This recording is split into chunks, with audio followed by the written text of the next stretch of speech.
की जय। बोले गोपाल भाटी भगवान की जय। बोले योगेंद्र भाटी भगवान की जय। बोले गाय विग्रह भगवान की जय। बोले जगत जननी जगदम्बा की जय।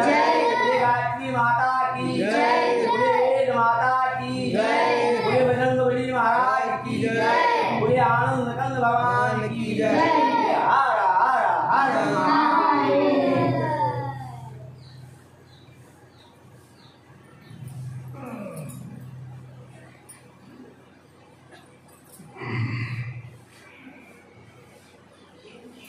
श्री गणेशाय नमः। सूक्ष्म सत्ता के रूप में कण कण के में विराजमान परम पूज्य गुरुदेव जी के चरणों में सादर प्रणाम। वर्तमान पीठाधीश्वर स्वामी जी के चरणों में सादर नमन। इस कथा मंडप में विराजमान सभी सुधीर श्रोताओं को उनके चरणों में सादर प्रणाम। जैसे कि हमारी परंपरा है, कथा प्रारंभ करने से पूर्व हम मंगलाचरण करते हैं। मंगलाचरण का आनंद लीजिए, फिर उसके बाद कथा प्रारंभ की जाएगी।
भगवान की जय। बोलो सच्चिदानंद भगवान की जय। बोलो वर्तमान पीठाधीश्वर महाराज की जय।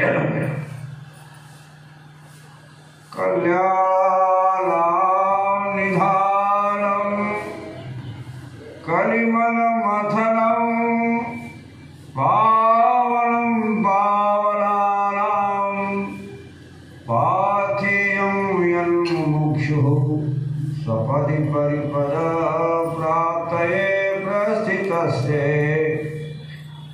विश्रामस्थानमेकं कविवर वचसां जीवनं सज्जनानां बीजं धर्मद्रुमस्य प्रभवतु भवतां मूर्तये रामनामो। आपदामपहर्तारं दातारं सर्वसम्पदां लोकाभिरामं श्रीरामं भूयो भूयो नमाम्यहम्। वर्जनं भवबीजानाम् अर्जनं सुखसम्पदां सर्जनं यमदूतानां रावणानेति गर्जनम्। मनोजवं मारुततुल्यवेगं जितेन्द्रियं बुद्धिमतां वरिष्ठम् वातात्मजं वानरयूथमुख्यं श्रीरामदूतं शरणं प्रपद्ये। यही कलिकालन साधन दूजा जोग यज्ञ जप तप व्रत पूजा। राम ही सुमिरिय गाय राम ही संतत सुनिय राम गुण गाम ही। जासु पतित पावन बलवाला यही गावहि श्रुति संत पुराना। ताहि भजिए मन त्यजि चतुराई राम भजे गति कही नहीं पाई। कहते हैं कि कृतौ यद्धायते विष्णु त्रेतायां यजते मखै कलौ तु परिचर्याय। कृतो यद्धायते विष्णु त्रेतायां यजते मुखै द्वापरे परिचर्यायां कलौ तदहरि कीर्तनात्। सतयुग में, त्रेता में, द्वापर में, भिन्न भिन्न युगों में भिन्न भिन्न परिस्थितियां होती हैं। उस समय साधना के भिन्न भिन्न स्तर हैं। लेकिन यही कलिकालन साधन दूजा जोग यज्ञ जप तप व्रत पूजा। राम ही सुमिरिय गाय राम ही संतत सुनिय राम गुण ग्राम ही। आइए दो बार भगवान का नाम स्मरण किया जाए वातावरण को दिव्य बनाने के लिए। उसके पश्चात फिर अभी आगे कथा का क्रम आगे बढ़ाया जाएगा। सीताराम सीताराम सीताराम जय सीताराम। सीताराम सीताराम सीताराम जय सीताराम। सीताराम सीताराम सीताराम जय सीताराम।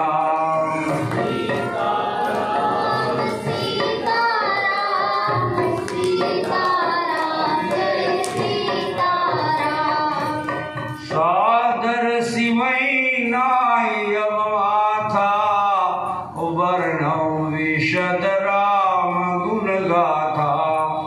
भगवान भोलेनाथ की चरणों में सादर नमन करते हुए पुनः गुरुदेव जी के चरणों में सादर प्रणाम करते हुए अब आज की कथा प्रारंभ होती है।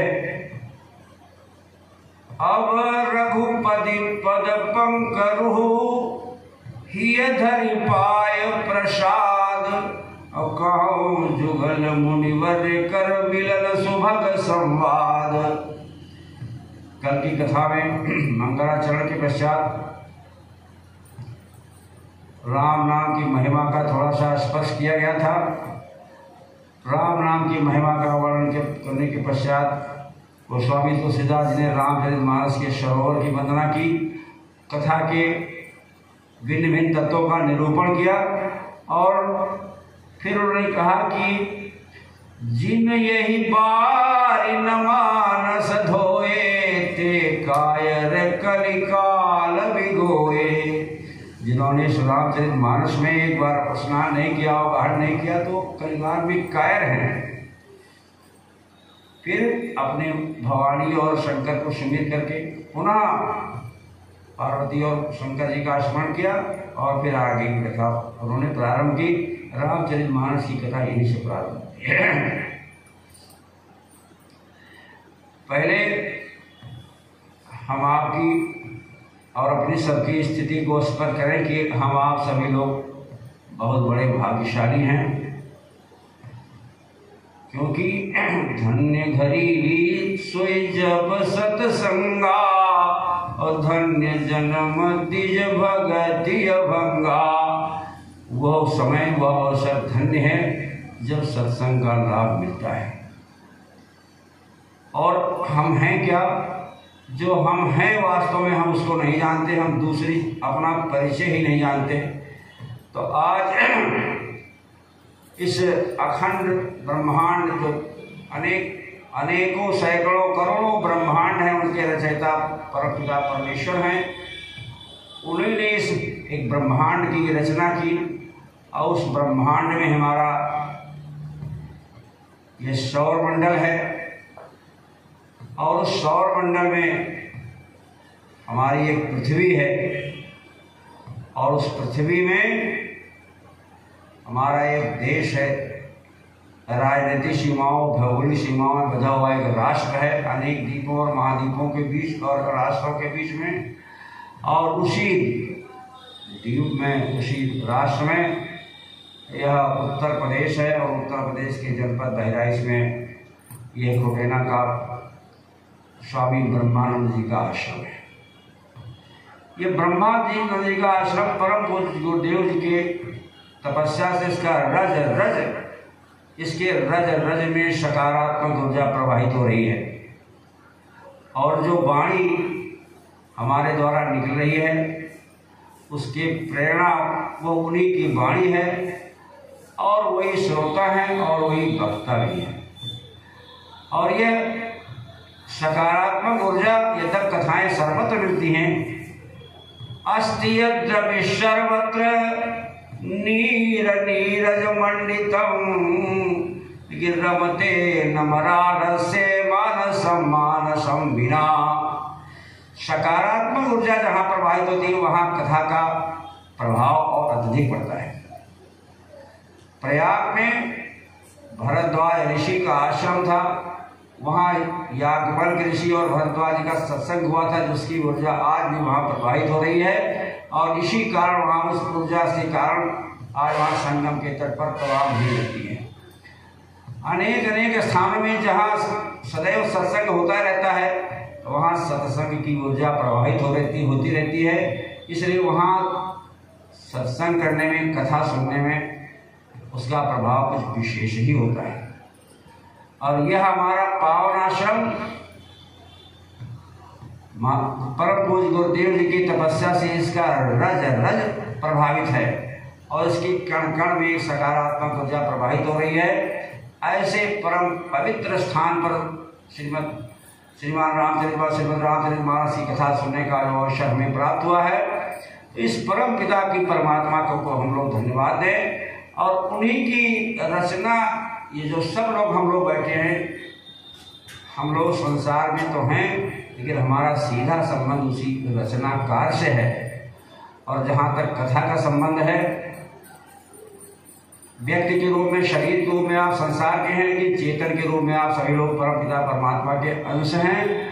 और कथा के रूप में यह रामचरितमानस की कथा भगवान भोलेनाथ के कृपा से उन्होंने इसकी रचना की और पार्वती जी के माध्यम से, फिर काकभूषण जी के माध्यम से होती हुई ये कथा लोमस ऋषि के माध्यम से, फिर जागवर्ग ऋषि के माध्यम से भारद्वाज तक होती हुई गुरु नरहर दास के माध्यम से गोस्वामी तुलसीदास जी के द्वारा ये कथा आज हमारे ब्रह्मानंद आश्रम में वही कथा हो रही है। तो शरीर के रूप में, चेतन के रूप में आप परमात्मा के स्वरूप हैं और कथा के रूप में आपका सीधा संबंध भगवान भोलेनाथ शंकर भगवान से है। आप ऐसे महनीय अवसर का सदुपयोग करें। और जो देखते हैं हम कि ये सृष्टि की जो चल रहा है, आपका आना, आपका जाना, हमारा सांस लेना, हमारा उठना बैठना, ये ऋतुओं का बदलना, ये तरह तरह की चीज़ों का होना, इस उसी रचनाकार की रचना का परिणाम है। तो आइए हम उनको एक बार धन्यवाद दें कि उन्होंने हमारे अंदर ये भाव पैदा किया कि हम यहाँ चल कर के कथा सुनाएं। और परम पूज्य गुरुदेव जी की बहुत बड़ी महती अनुकंपा हुई कि आपने ऐसा आयोजन किया। और कभी तरतर प्रभुजार पड़ती है कि आप समान हम जैसे तुच्छ व्यक्तित्व को इस कथा मंडप का व्यास का गौरव प्रदान किया। इसके उनके चरणों में पुनः एक बार सादर नमन करता हूँ और उस रचनाकार को धन्यवाद देता हूँ जिन्होंने इस कथा को, जो सभी समस्त कथाओं के समस्त आयोजन और नियोजन के उत्तरदायी हैं। तो आइए उस धन्यवाद के स्वरूप में, रचा है सृष्टि को जिस प्रभु ने, वही वो सृष्टि चला रहे हैं। ये सृष्टि भगवान ही चला रहे हैं। एक बार उनको धन्यवाद ज्ञापित करने के बाद आगे बढ़ाएगी। रचा है सृष्टि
कथा प्रारंभ करने से पूर्व हम सभी लोगों से आग्रह करेंगे, इस तपापोत आश्रम में आप बैठे हैं और शरीर भाव से ऊपर उठ करके सीधे भगवान भोलेनाथ के जो माध्यम से प्रवाहित होती हुई, पार्वती जी के माध्यम से प्रवाहित होती हुई कालभूषण और लोमस से बहती हुई कथा, यह गुरु नारायणानंद जी के द्वारा प्रवाहित कथा, ये इसके सहायता में गोस्वामी तुलसीदास जो भागीरथी गंगा को कथा रूपी भागीरथी गंगा में लाए, उसमें आप स्नान करें और शरीर भाव को भूल करके इस अलौकिक दिव्य भाव में, इस ब्रह्मानंद आश्रम में कथा सुनने का प्रयास करें और शरीर भाव से ऊपर उठते हुए अलौकिक भाव से कथा सुने।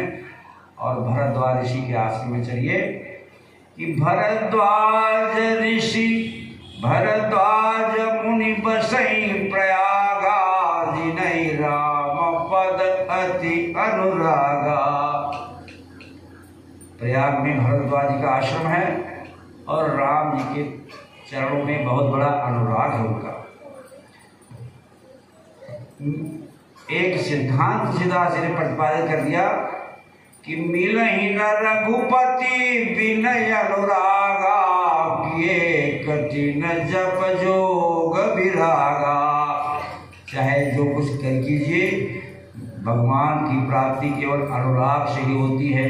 और जहाँ जहाँ भगवान की प्राप्ति मानस में तुलसीदास जी ने कराया है, वहाँ वहाँ अनुराग शब्द जोड़ दिया है। जब जनकपुर में भगवान के दर्शन जनकपुर की युवतियों को हुआ, वहाँ भी तुलसीदास जी ने कहा कि जुवती न भवन झरोखन लागी, और निरखहि राम रूप अनुरागी। जब जनक जी ने पहले प्रथम दर्शन किया भगवान का, गोस्वामी तुलसीदास जी ने उल्लेख कर दिया कि नहीं बिलोकत यति अनुरागा, बरबस ब्रह्म सुखई मन त्यागा। और भरत जी को जब दर्शन हुए भगवान के, तो कहत राम भरत तीसरे पहर कीन प्रवेश प्रयाग, और कहत राम शिय उमगी उमगी अनुराग। इसलिए मिलहि न रघुपति विनय अनुरागा, किए कठिन जप जोग विरागा। तो भरद्वाज मुनि बसई प्रयागा, जिनहि राम पद अति अनुरागा। तापस समदम दया निधाना, परमारथ पथ परम सुजाना। हम आग्रह करेंगे इस चौपाई पर विशेष ध्यान दीजिए कि परमार्थ पथ परम सुजाना। वो परमार्थ के मार्ग जो है उसके ज्ञानमान है। इसीलिए जब वनवास की लीला कर रहे थे भगवान, तो उन्होंने कहा कि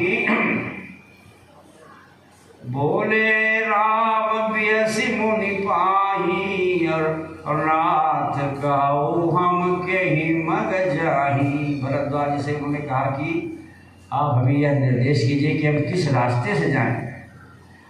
तो भरद्वाज जी ने कहा कि पहले आप रास्ता, कोई आदमी अगर पूछता है कि भैया हम किस रास्ते से जाएं, तो किस रास्ते से जाने से पहले उसको ये बताना पड़ेगा कि आपको जाना कहाँ है। रास्ते तो बहुत हैं। सकल सुगम मग तुम कहीं।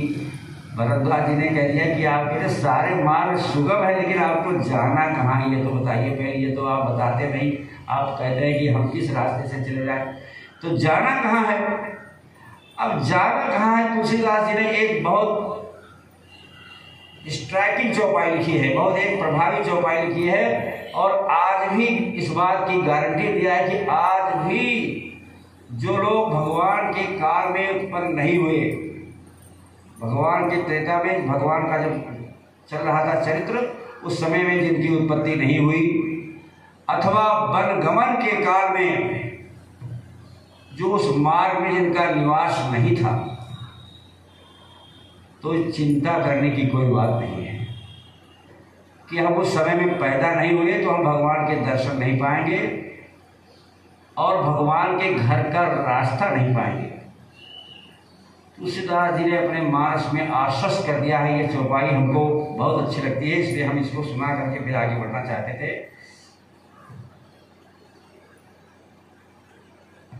राम वन गमन में एक प्रसंग आता है कि जिन दिन देखे पथिक प्रिय सिय समेत दो भाई, और भव मग अगम आनंद तेई बिन श्रम रहे सिराय। जब सीता जी और राम लक्ष्मण और सीता जी वन गमन में जा रहे थे तो जिन जिन लोगों ने उनको देखा उनको यह भवमग, मतलब ये भवमग क्या है?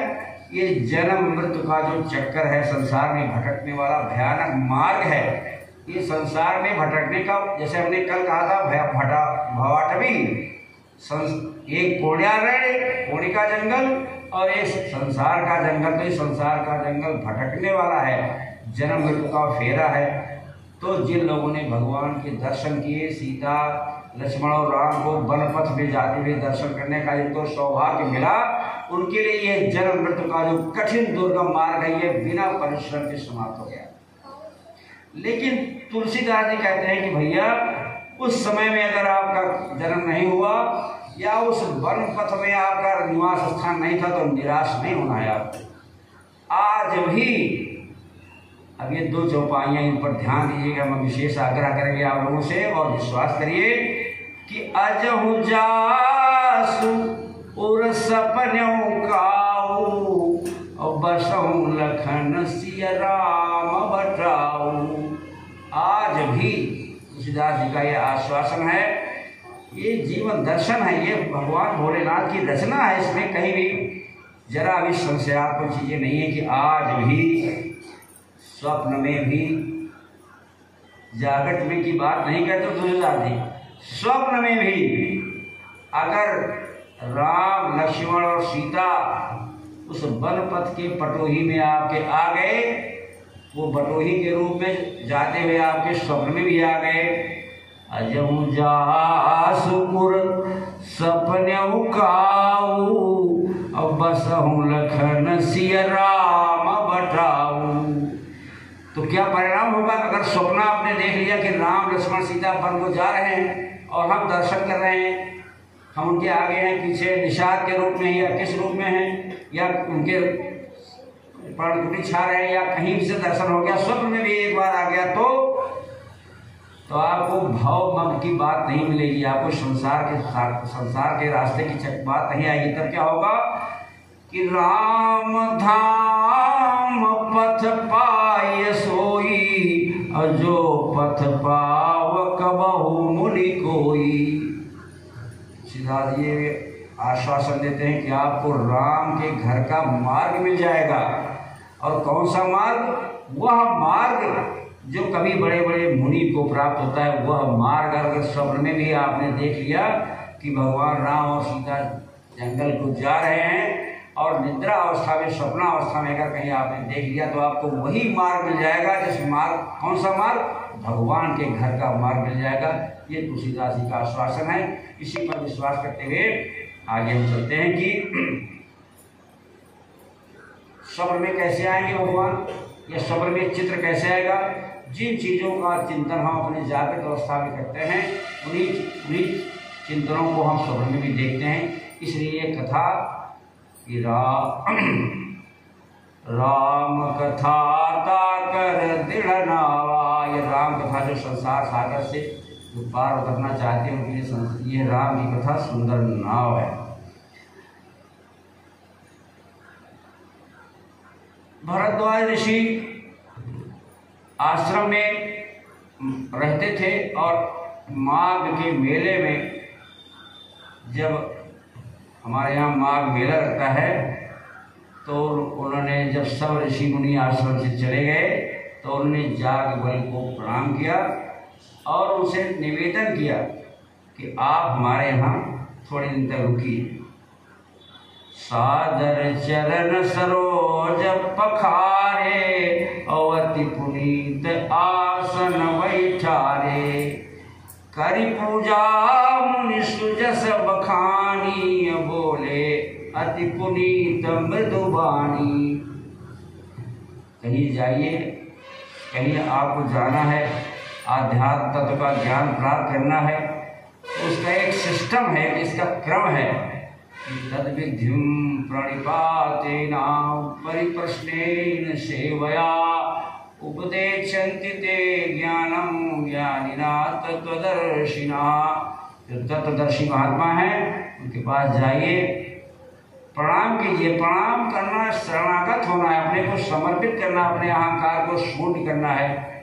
प्रणाम करके सेवा भाव करिए।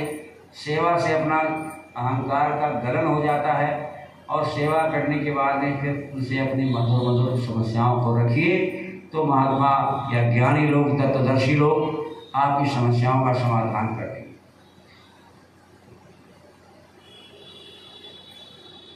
लेकिन उन्होंने, भरद्वाज जी ने कहा कि हम पूछना तो चाहते हैं, लेकिन हमारे संशय है ये कि संत कहें असनीति प्रभु श्रुति पुराण मुनि गाओ, हो न विमल विवेक गुरु शन किए दुराव।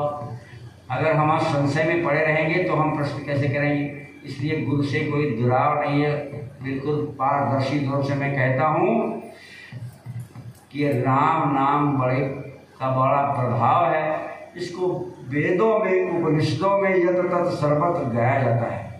और सबसे खास बात यह है कि संतत जपत शंभु अविनाशी और शिव भगवान ज्ञान गुण राशि। संतत शब्द अपने में बड़ा गंभीर रख लिए हुए हैं। कभी कभी स्मरण करने में, और संतत मैंने लगातार स्मरण करना है, लगातार निरंतर जप करते रहते हैं। और उसका प्रभाव यह है कि संसार में जो 4 प्रकार के जीव हैं, काशी मरने पर सबको परम पद को प्राप्त होता है। ये भगवान की महिमा है। लेकिन अब प्रश्न करते हैं कि राम कवन प्रभु पूछव तो ही, अब कहो बुझाए कृपा निधि मोही। ये राम कौन है? ये हमको बुझा कर कहिए, वैसे हल्के फुल्के में न कहिए, समझा कर बताइए कि हे कृपा निधि, हमको ये समझा कर बताइए कि राम कौन है। एक तो राम वो है जिनका नाम स्मरण निरंतर भगवान शंकर जी किया करते हैं, और दूसरे राम और एक हैं जिनका एक छोटा सा चरित्र है। वो राजा दशरथ के घर में पैदा हुए और उनका सभी चरित्र लोग जानते हैं। पत्नी के अपहरण में क्रोध हुआ, जो बहुत स्वाभाविक है, और क्रोध में उन्होंने, शक्तिशाली थे तो उन्होंने रावण का वध कर दिया। तो ये कोई बहुत बड़ी बात नहीं है। तो कौन राम है ये? प्रभु स्वयं राम की अपर को जाहि जपत त्रिपुरारी, सत्य धाम सर्वज्ञ तुम कहो विवेक विचारी। ये राम कौन है जिसको भगवान शंकर ही जपते हैं? और यह राम कौन है जिनका ये लौकिक चरित्र हमें सुनाई पड़ता है? और उन्होंने कहा कि जो हमारा प्रश्न है, प्रश्न करने की कला पर विचार कर लिए। प्रश्न तक ही नहीं सीमित रखा उन्होंने। और उन्होंने कहा कि स्वतंत्र कर दिया उत्तर देने के लिए कि जैसे मिटे मोह भ्रम भारी, अब कहो सुनाथ कथा विस्तारी।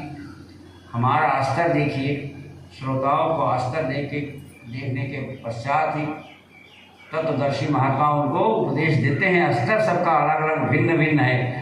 तो सब जैसे हमारा संशय जिस प्रकार से जाए उस प्रकार से विस्तार पूर्वक इस कथा को सुनाइए, जिस प्रकार हमारा संशय चला जाए। अजामिल महाराज बहुत प्रसन्न हुए और उन्होंने कहा कि ये आप सब जानते हैं, लेकिन केवल हमसे सुनना चाहते हैं। चाहो सुनई राम गुण गूढ़ा, कीन्यौ प्रश्न मनहु अति मूढ़ा। लगता है कि आप बड़े मूर्ख हैं, ऐसा अपने को प्रस्तुत कर रहे हैं। इसके पीछे रहस्य है कि आप भगवान के गुणानुवाद को सुनना चाहते हैं। तो अब जब इस प्रकार के श्रोता सुमति सुशील सुचि कथा रसिक हरिदास पायोगा अति गोप्यमपि सज्जन करहि प्रकाश। श्रोता के इस प्रकार का निवेदन हुआ जब तो उन्होंने कहा भाई सुनिए, अब कथा सुनिए, लेकिन एक शब्द और जोड़ के, एक एक शब्द जैसे नेट बोल्ट की तरह कसे हुए हैं कुछ इस मानस की चौपाइयों में। तात सुनहु लेकिन सादर, तात सुनहु सादर मन लाई, अब कहूँ राम कै कथा सुहाई। बड़े सादर पूर्वक सुनिए। सादर, अरे भाई कथा, ये तो कथा कौन कह रहा है? अच्छा चलो कथा, हम कभी कभी हम कथा सुनने के लिए जाते हैं कि जो जिसके यहाँ आयोजन है उसके में उनको अपना चेहरा दिखाने के लिए जाते हैं, या कभी कभी हम कथा की इस प्रकार से उपेक्षा कर देते हैं कि ये कथा हमको तो मालूम है, इसको बहुत बार हम सुन चुके हैं, क्या सुनाएं। लेकिन तात सुनऊ सादर मन लाई, अब कहूँ राम कै कथा सुहाई। ये राम की कथा, सुंदर कथा है ये मैं राम की कथा सुंदर कहने जा रहा हूँ, इसको सुनिए। कैसे सुनिए? आदर पूर्वक सुनिए। क्यों आदर पूर्वक सुनिए? ये अज्ञान, बड़ा अज्ञान महिषासुर है, ये अज्ञान बड़ा घनघोर है। इसको मारने के लिए ये राम कथा कालिका की तरह है, और राम कथा के अलावा और कोई दूसरा उपाय नहीं। और ये राम की कथा चंद्रमा की किरण की तरह है, जिसको कौन प्राप्त करता है? संत रूपी चकोर जिसको प्राप्त करते हैं, ऐसी ये राम की कथा है। फिर उन्होंने एक बात आगे कह दी कि ऐसव संशय की न भवानी, जैसे आप संशय कर रहे हैं ऐसे जगत जननी माँ पार्वती जी ने भी ऐसा एक संशय किया था। महादेव तब कहा बखानी, जब संशय पार भवानी ने किया था तो महादेव जी ने उस कथा को कहा था। यह बड़ा आश्चर्यजनक विषय है कि माँ पार्वती जी को सती के रूप में उनको संशय हुआ, तो जिज्ञासा और बढ़ गई कि कैसे संशय हुआ। तो तुलसीदास जी ने कहा कि कहूँ सुमति अनुहारी, अब उमा संवाद, और भयो समय जहिए तुझे ही सुनी मुनि मिटहि विषाद। यह संवाद बड़ा अच्छा है, और इसके सुनने से आपके मन का जो विषाद है तुम्हारा मिट जाएगा। आपका जो विषाद है, जो आपके मन में भाव तरंगे उठ रही कि कैसे पार्वती जी को संशय, कैसे सती जी को संशय हुआ, इस संशय आपको मिट जाएगा। लेकिन सुनो इसको। आप सुनने के लिए प्रारंभ करते हैं भूमिका में कि त्रेता युग में एक बार भगवान भोलेनाथ कुंभज ऋषि के पास कथा सुनने के लिए गए। ये कथा के बहुत रसिक हैं। भगवान भोलेनाथ कथा सुनने के लिए काकुसिंह जी के पास मरार वेश धर कर उनके नीलगिरी पर्वत में चले गए थे, और यही शक्ति का यही अवतरण है, अवतारवाद इसी को कहते हैं। एक बार त्रेता युग माही, शंभु गए कुंभज ऋषि पाही। अगस्त ऋषि के पास गए, ऊपर से नीचे चले आए, कैलाश से नीचे चले आए कथा सुनने के लिए, और पार्वती जी को भी साथ में लिया। संग सती जग जननी भवानी, पूजे ऋषि अखिलेश्वर जानी। साथ में माँ जान जगत जननी जगदम्बा भवानी भी थी। तो जैसे आश्रम में अगस्त जी के पहुँचे तो ऋषि ने उनकी पूजा अर्चना की। अखिलेश्वर समझ के समस्त जगत के ईश्वर को मान करके उनके विधिवत पूजा अर्चना की। और पूजा अर्चना, यह पूजा अर्चना के भाव स्वीकार करने के अपने अपने दृष्टिकोण होते हैं। कभी कभी पूजा अर्चना व्यक्ति के अंदर बहुत बड़ा अहंकार पैदा करता है। किसी ने प्रणाम कर लिया तो हम बहुत अपने को धन्य मानते हैं, और किसी ने प्रणाम नहीं किया तो हम अपने को क्रोध के आवेश में आ जाते हैं कि अमुक व्यक्ति मिला हमको प्रणाम नहीं किया। तो जो व्यक्ति प्रणाम करता है वो उसकी विनम्रता माना जाना चाहिए, अपनी योग्यता नहीं माना चाहिए कि हम बड़े योग्य हैं, हमारी योग्यता पर कोई प्रणाम करता है, बल्कि उस आदमी की विनम्रता को मानकर उसके प्रणाम को स्वीकार करना चाहिए। कि राम कथा मुनिवर जब बखानी, सुनी महेश परम सुख मानी। प्रसन्नता पूर्वक श्रेष्ठ मुनि ने राम की कथा सुनाई, लेकिन सुनी महेश, पार्वती जी ने नहीं सुना कथा को, केवल भगवान भोलेनाथ जी ने कथा को सुना। सुनने के लिए तो सब लोग सुनते हैं, लेकिन सुनने के लिए जो अभी कहा कि सुनो कथा सादर मन लाई, सुना निकाल दिया। और कुंभज ऋषि ने, अगस्त ऋषि ने भगवान भोलेनाथ से भगवान की भक्ति के बारे में पूछा, तो शिव जी ने उनको भक्ति का अधिकारी मानकर भगवान की भक्ति की कथा सुनाई। और इस प्रकार आपस में कथा सुनते और कहते सुनते कुछ दिन वहाँ तक भोलेनाथ रह गए, और कथा सुनने के बाद में उनसे विनय किया और फिर प्रस्थान के लिए अनुमति मांगी, और फिर वापस कैलाश पर्वत की ओर चली। अब एक विचित्र संयोग रहा उस समय कि यही अवसर, उस वक्त भगवान की रामचंद्र की लीला चल रही थी, नर लीला चल रही थी। यही अवसर भंजन महिभारा, और हरि रघुवंश लीन अवतारा। उस समय भगवान की लीला चल रही थी, और वन के में उनकी सीता जी का अपहरण हो चुका था।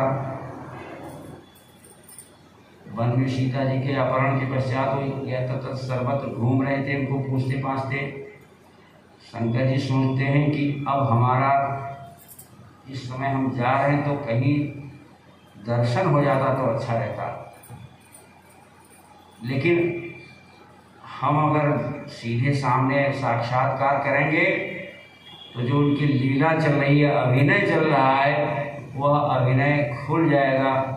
जैसे रंगमंच पर कोई हमारा मित्र, आपका मित्र, वो धनवान है, अमीर है, लेकिन वो भिखारी का अभिनय कर रहा है कि भाई 2 पैसा दे दो, 2 पैसा दे दो, 2 पैसा दे दो, तो आप जाकर के अपने मित्र की उस मंच पर सहायता करने लगेंगे तो उसका अभिनय असफल हो जाएगा।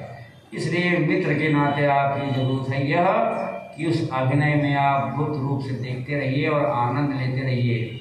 जब नाटक समाप्त होगा तब आप फिर उससे मिलेगा कि मित्र कहिए क्या हाल है। लेकिन बड़े कुहापों में है कि जो न जाऊं, जो नहीं जाऊं रहे पछतावा, करत विचार न बनई बनावा। अगर इस में जाकर दर्शन नहीं करता हूँ तो नर लीला का आनंद नहीं मुझे मिलेगा। अब क्या करूँ क्या ना करूँ। इसी समय विचार कर ही रहे थे कि रावण ने मारीच के द्वारा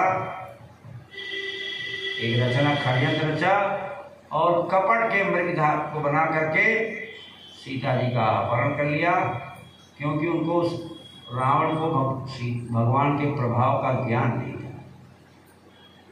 रावण को भगवान राम के प्रभाव का ज्ञान नहीं था। उसने मारीच के माध्यम से एक षड्यंत्र रचा और सीता जी का अपहरण ले लिया। और जब मारीच कपट मृग को मार करके आश्रम में लौटे तो वहां देखा कि सीता जी नहीं है, तो व्याकुल हो गए। आश्रम देखी नयन जल छाए, भगवान की लीला चल रही है। बिरह बिकल नर रघुराई, यो शब्द बड़ा महत्वपूर्ण है। वो नर है नहीं, नर की तरह आचरण कर रहे हैं। विरह विकल नर इव रघुराई, खोजत विपिन फिरत दो भाई। दोनों भाई इस तरह व्याकुलता पूर्वक खोज रहे हैं कि सारे पशु पक्षी वनस्पतियां सब व्याकुल हो गए उनकी विरह को सुन करके। लेकिन तुलसीदास जी यहाँ सावधान कर रहे हैं सभी श्रोताओं को, पाठकों को, ये भगवान की लीला को देखकर उनको पत्नी की हुई में दुखी एक मनुष्य न समझ बैठना। क्यों? क्योंकि अति विचित्र रघुपति चरित जानई परम सुजान। ये भगवान का चरित्र बड़ा विचित्र है, इसको सुजान ही समझ पाते हैं, इसको अगस्त्य ऋषि ही समझ पाएंगे क्योंकि वो परमार्थ पद परम सुजाना है। साधारण लोग तो इसमें भूल जाते हैं। और जो जे मति मंद विमोह बस हृदय धरे कछुआन, ये कौन राम है जो पत्नी के वियोग में दर दर भटक रहे, ये कैसे भगवान हैं? लेकिन अब भगवान व्याकुल हैं पत्नी के वियोग में। एक मृग हे मधुकर श्रेणी, तुम देखी सीता मृग नैनी। भगवान की इस वियोगावस्था को देख करके शंकर जी दुखी नहीं हुए, क्योंकि वो समझते कि अनुभव है, वो सुजान है। शंकर जी सुजान है। शंभु समय ते राम ही देखा, उपजा ही अति हर्ष विशेखा। भगवान तो व्याकुल हैं पत्नी के वियोग में, यत्र सर्वत्र पूछ रहे हैं, आंसू बहा रहे हैं, दर दर भटक रहे हैं। लेकिन ऐसा अभिनय को देख करके शंकर जी प्रसन्न हो गए। क्यों प्रसन्न हुए? कि अब कोई इनके दर्शन में कोई बाधा नहीं है, सीधे डायरेक्ट हम देखेंगे। अब भारी लोचन छवि सिंधु निहारी, पूरे भारी लोचन जितना जितना देखना चाहिए, जैसे